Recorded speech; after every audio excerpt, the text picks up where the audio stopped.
Hey everyone, welcome back to the channel. Today we are going to be looking at a Su-34 here, a Sukhoi Su-34 from Terebo in 1/72 scale diecast. I don't know much about the aircraft itself, where it's from. I know it's a Russian version, from the Russian Air Force, obviously. This was given to me, actually. I bought 4 Su-34s Hobbymaster aircraft off a seller, and he threw this in as part of the deal. So I don't know how good a quality this is. So, well, it's going to be the point of the video, isn't it? So what we'll do is we'll open this up. It shouldn't be too hard. It is quite a large box, so very large. It's virtually twice the size of a Hobbymaster box, which is very, very curious. So let us struggle with the box to get it open and have a little look. All right. There is a big foam packaging inside, obviously. Now, let us get this out of the box. Come on, jeez. All right, now let's get this open. And there it is. It does have a little bit of protection. There is a little packet, if I can grab it. What the? Yeah, of course, my big fat fingers push it further and further down in that little hole. All right, now finally, it does have a little step ladder with a couple of pile figures. They are not too bad detailed. Not the best, but yeah, they're included. It does obviously have a metal stand, which it's got a little wing nut on the bottom here, which you'll have to put in the base, of course. And that is the butt. Wow, that looks really cool. That is really nice, actually. It is all metal.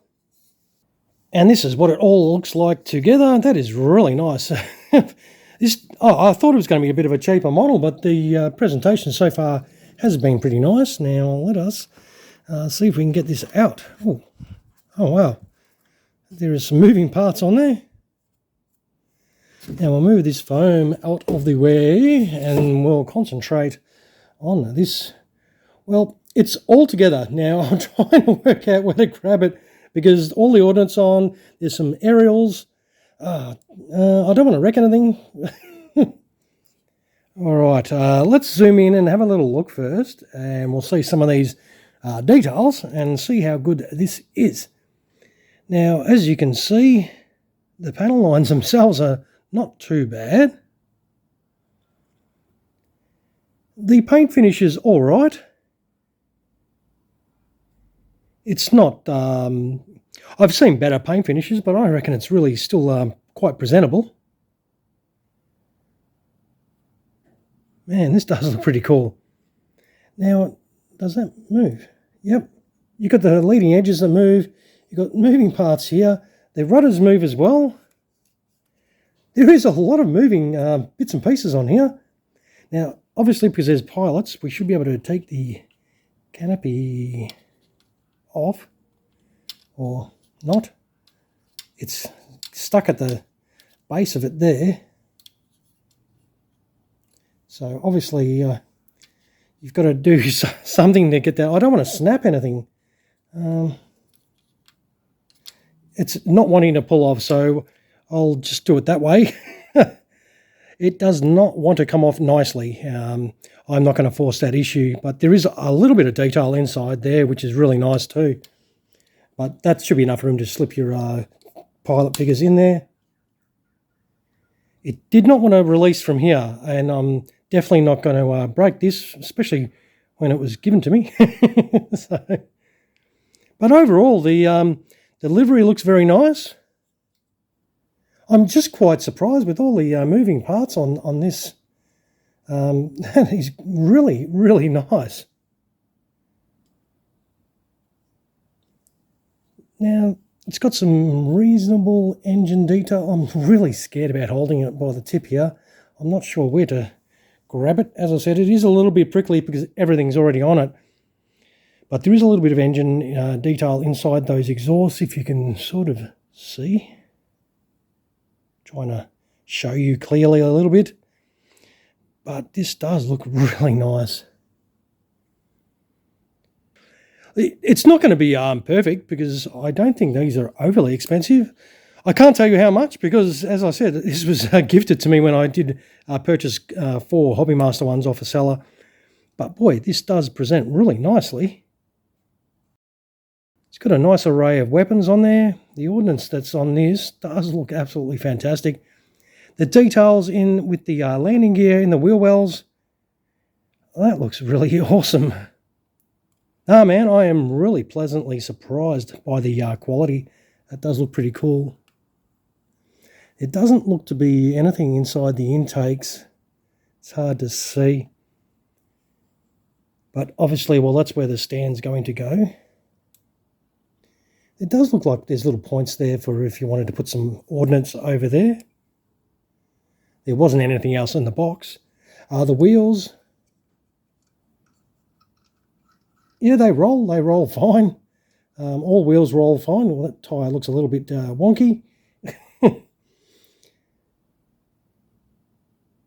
That wheel's a little bit wonky too. It's not 100%, but boy, it does present quite well. And the things that are wrong with it can be quite easily, I reckon, fixed.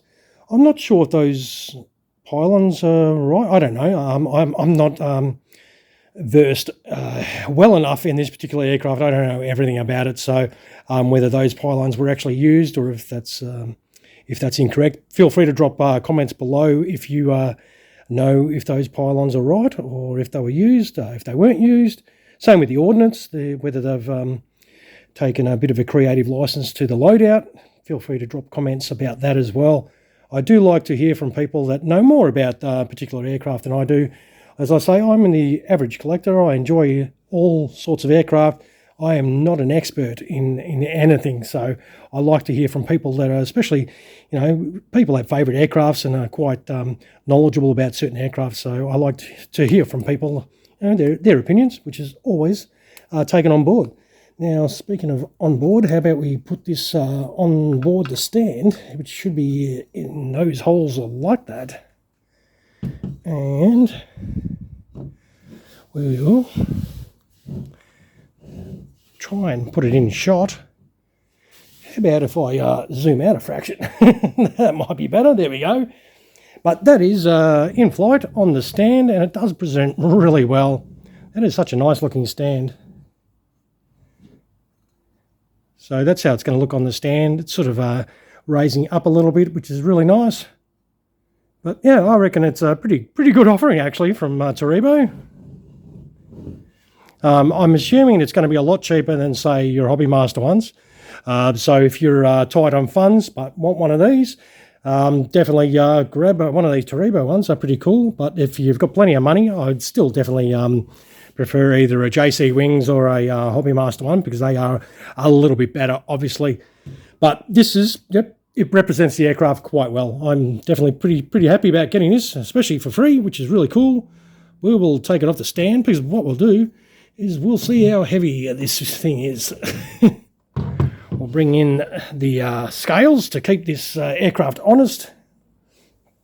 Now, let's put it on there. And we have 553 grams. So just a tad over half a kilo. And I reckon that's not too bad. We'll put it back down on the deck.